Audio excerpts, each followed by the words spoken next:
Good day, everyone. Today, I will share my personal understanding and reflection on gender based violence or GBV.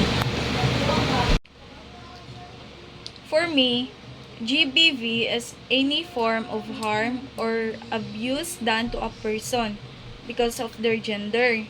It happens because of inequality and the belief that one gender is more powerful or valuable than another. One example of GBV is marital rape.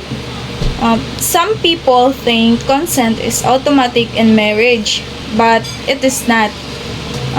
Forcing a spouse to have sex without consent is still rape.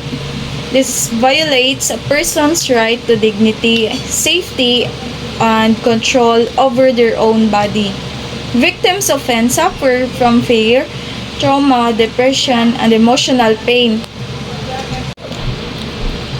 Another example is female infanticide, where baby girls are killed simply because they are girls.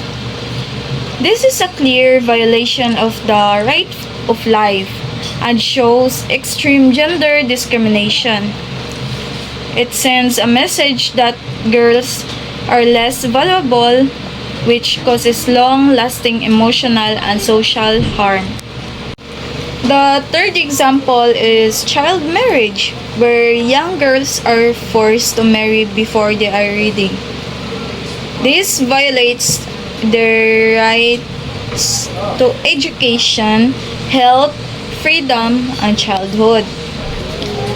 Victims may experience anxiety, low self-esteem, and social isolation.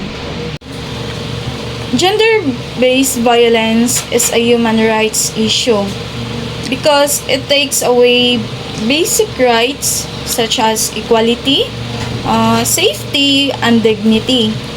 To help prevent GBV, we must educate others, support victims, speak up against abuse, and promote gender equality. In conclusion, ending GBV starts with awareness, respect, and action.